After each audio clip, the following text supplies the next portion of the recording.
हो गया? चलिए सभी लोग को, बच्चा लोग हमारे तरफ से गुड मॉर्निंग। Good morning. चलिए देखिए सब लोग देखिए, ध्यान दीजिएगा सब लोग। आज हम लोग पढ़ने वाले हैं मासिक चक्र के बारे में। ये टॉपिक जो है बहुत महत्वपूर्ण टॉपिक होती है। इसको थोड़ा समझना आसान तो नहीं होता, लेकिन समझ में आ जाता है, ठीक है ना? हाँ, मासिक चक्र इसको बोलते हैं, मेंस्ट्रुअल साइकिल इसको बोलते हैं। ये पर मंथ रिपीट होने वाला एक साइक्लिक प्रोसेस होता है जो स्त्री के जननांग में होता है। जैसे हम लोग बात करेंगे मासिक चक्र होता क्या है, तो मासिक चक्र जो है एक प्रकार की ये क्या चीज होती है, चक्रीय घटना होती है।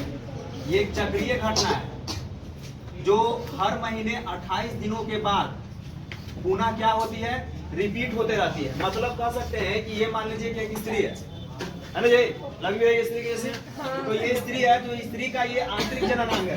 ये जो बोर्ड पे बनाए हैं फिगर, ये क्या चीज है, आंतरिक जननांग है। तो स्त्री के आंतरिक जननांगों में नियमित रूप से प्रति माह कुछ चक्रीय परिवर्तन देखे जाते हैं। समझ में है ना? जो हर 28 दिनों के बाद, हर मंथ के बाद फिर जो है क्या होता है, रिपीट होता रहता है। जैसे इस मंथ में हुआ तो फिर अगले मंथ में फिर ये रिपीट होगा, फिर अगले मंथ में रिपीट होता है। तो इस तरह से स्त्रियों के आंतरिक जननांगों में होने वाले चक्रीय परिवर्तन को ही हम लोग किस नाम से जानते हैं, मासिक चक्र के नाम से जानते हैं। समझ में आया? इसको मासिक चक्र बोलते हैं, मानसिक चक्र नहीं, मासिक चक्र इसको बोलते हैं। ये समझ आ रहा है कि नहीं आ रहा? yes, अब समझिए कि मासिक चक्र की जो घटना होती है ना, ऐसे तो इसको हम लोग दो केस में देखते हैं। सबसे पहला जो इसमें टॉपिक आता है, एक आता है मेनार्क, एक होता है मेनार्क और दूसरा होता है मेनो पाउज। इसको समझ लीजिए, मेनोपाउज बता रहे हैं। मेनार्क जो होती है स्त्री के जीवन की वह अवस्था होती है जिसमें उसके शरीर में सबसे पहली बार जब मासिक चक्र की घटना की शुरुआत हो जाती है ना, तो मासिक चक्र की प्रक्रिया की शुरुआत की जो अवस्था होती है उसी को हम लोग किस नाम से जानते हैं, मेनार्क के नाम से जानते हैं। समझ में आया ना? ये स्त्रियों में 12 से 15 वर्ष की आयु, ये 12 से 15 वर्ष की आयु, मतलब कि 12 से 15 वर्ष की आयु में स्त्रियों में मासिक चक्र की शुरुआत हो जाती है। मासिक चक्र की क्या हो जाती है,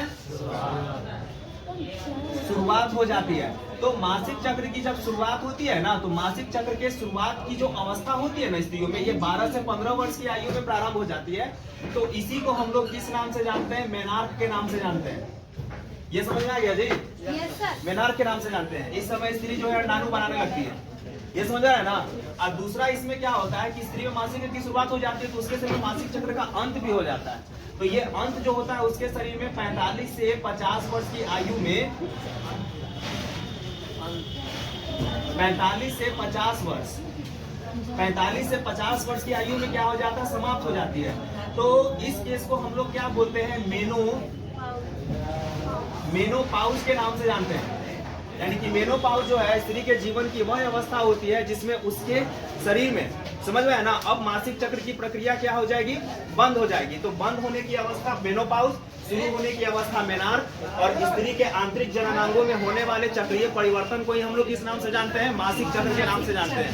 तो ये चक्रीय परिवर्तन जो होते हैं ना, ये फुल्ली जो है किस पर बेस्ड होता है, हार्मोन पर बेस्ड होता है। समझ में आ रहा है ना?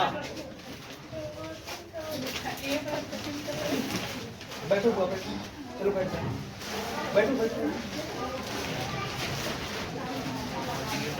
चलो देखो, ये समझ में आ गया, 3 टॉपिक समझ में आया ना?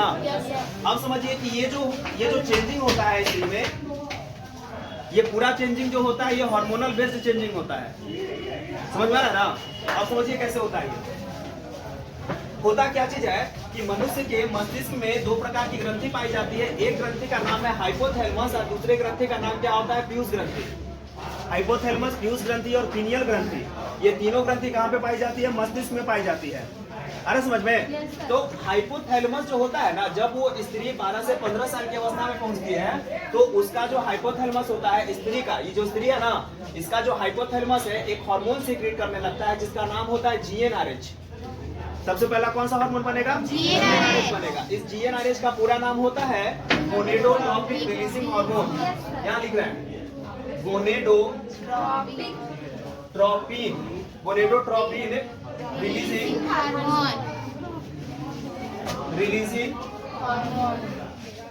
गोनेडोट्रोपिन रिलीजिंग हार्मोन इसको बोलते हैं। ये समझ में आ रहा है ना?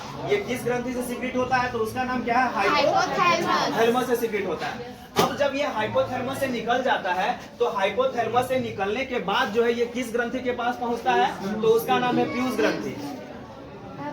यानी कि ये हार्मोन जो है ये पीयूष ग्रंथि के पास जाकर और पीयूष ग्रंथि के अंदर में पीयूष ग्रंथि का ऐसे दो लोब होता है, एक को हम लोग बोलते हैं एंटेरियर पिट्यूटरी लोब अग्रपिंडक और दूसरे को बोलते हैं पश्च पिंडक। यानी कि पीयूष ग्रंथि में दो पिंडक होते हैं, एक अग्रपिंडक होता है और एक पश्च पिंडक होता है। तो अग्रपिंडक में एक कोशिका पाई जाती है जिसका नाम होता है गोनेडोट्रॉप्स। एक कोशिका होती है जिसका नाम होता है गोनेडोट्रॉप्स।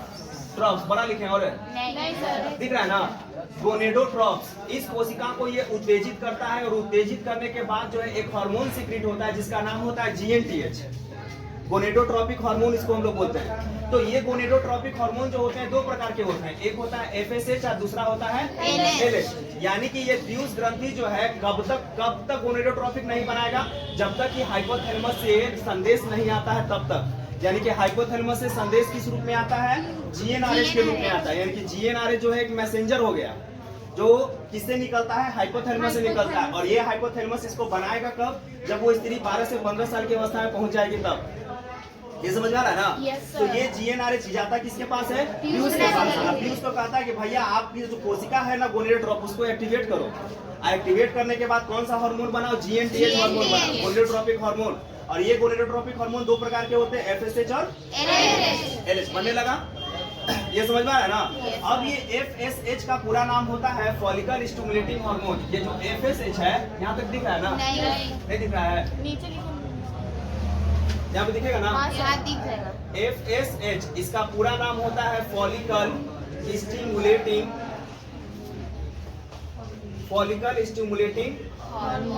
हार्मोन। इसका पूरा नाम होता है फॉलिकल स्टिमुलेटिंग हार्मोन। तो ये एफएसएच का काम क्या होता है कि ये हार्मोन अब जाता किसके पास है, अंडाशय के अंदर में जाता है। एफएसएच हार्मोन जो है ना रक्त के माध्यम से ये रक्त के माध्यम से किसके अंदर में प्रवेश कर जाता है, अंडाशय के अंदर में चला जाता है।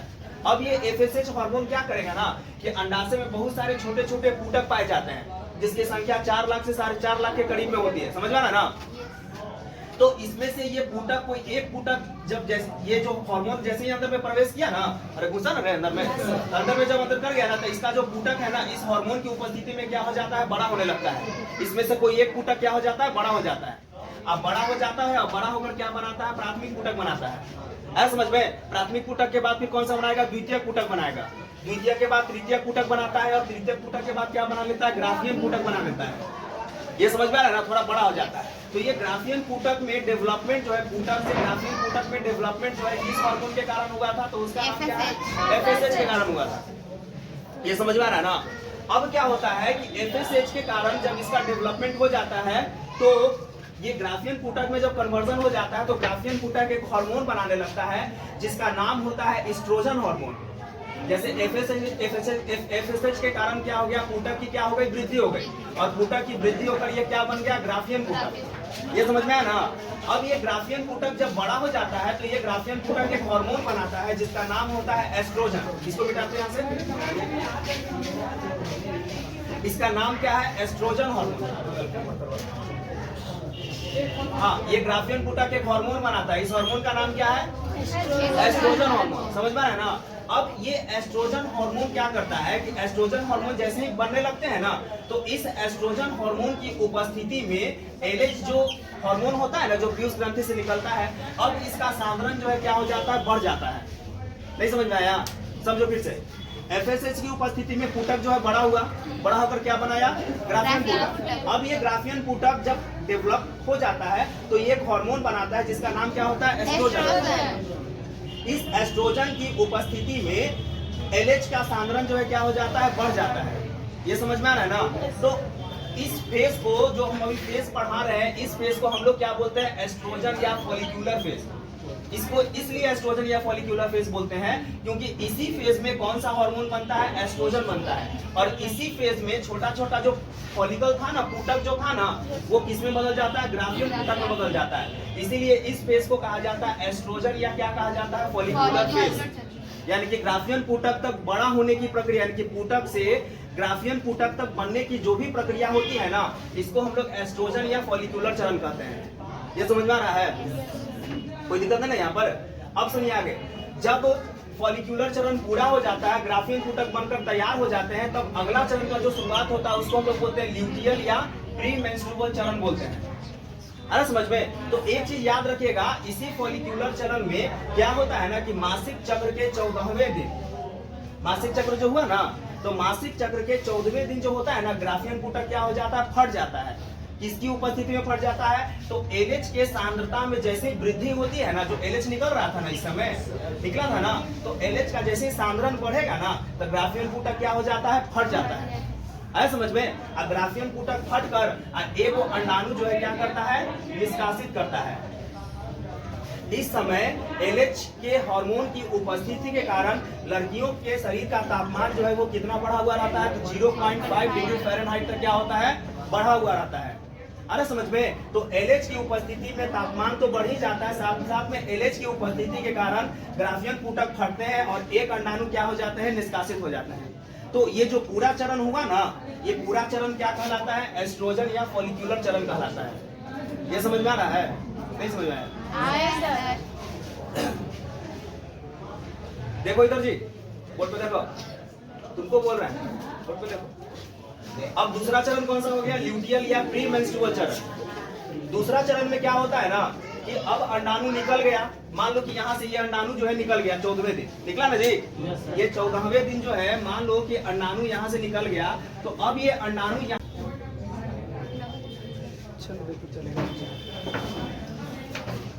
14वें दिन जो है अंडाणु क्या हो गया, निष्कासित हो गया था ना।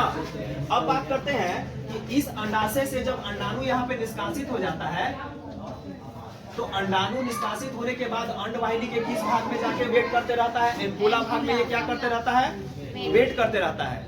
समझ में आ रहा है ना? ये एम्पुला भाग में वेट करते रहता है। किसका वेट करेगा, शुक्राणु का वेट करता है। समझ में आ रहा है ना? अब इस समय क्या होता है ना कि जो ग्राफियन फूटक से जो अंडाणु निकला था ना, तो इस ग्राफियन फूटक का शेष भाग जो होता है ना, वो क्या बना लेता है, कॉर्पस ल्यूटियम। यहाँ पे समझा रहे हैं, इसको मिटा देना, नहीं दिख रहा है इधर, दिख नहीं रहा है इधर, थोड़ा सा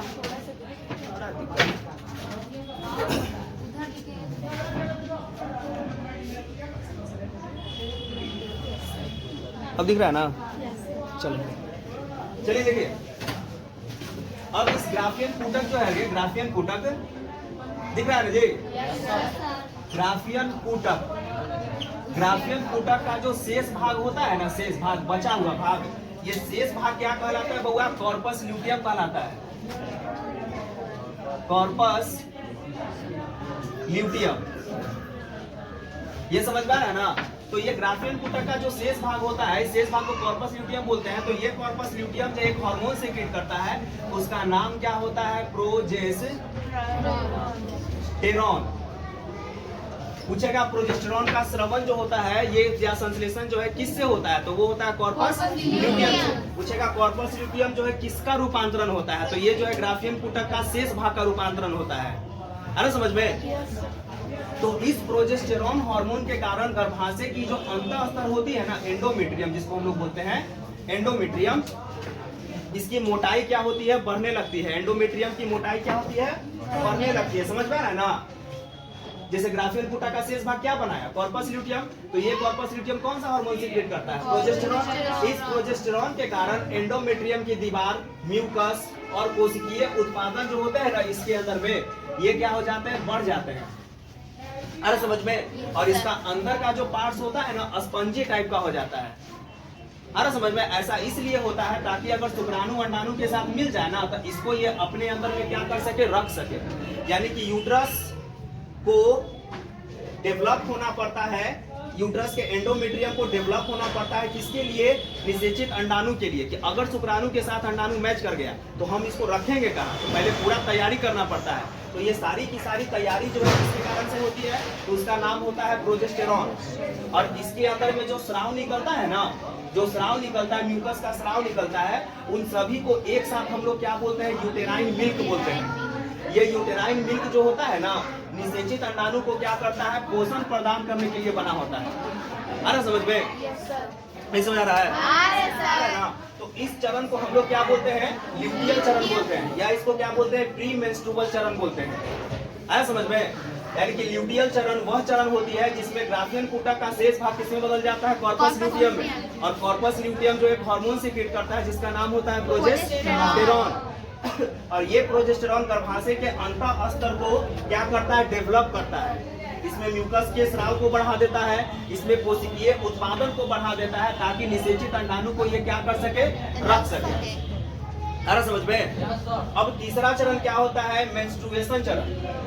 मेंस्ट्रुएशन चरण कब होता है? जब वो स्त्री जो होती है गर्भ धारण नहीं करती है तब। अगर गर्भ धारण कर लिया, वो स्त्री कर ली, तो ये चरण की शुरुआत नहीं होगी।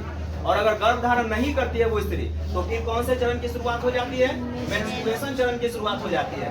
मतलब की होगा कि जो नर जो था ना, नर मेल तो जावे करता है सब, तब मेल जो शुक्राणु बनाया था ना, शुक्राणु, तो अगर ये शुक्राणु यूट्रस के अंदर में नहीं गया और अगर इसके साथ मैच नहीं किया, अरे समझ में, फ्यूज नहीं हुआ इसके साथ, तो अब ये अंडाणु के साथ शुक्राणु नहीं ना मिला है, तो शुक्राणु बढ़ता है और यहाँ पे ये इम्प्लांट नहीं हो पाता है।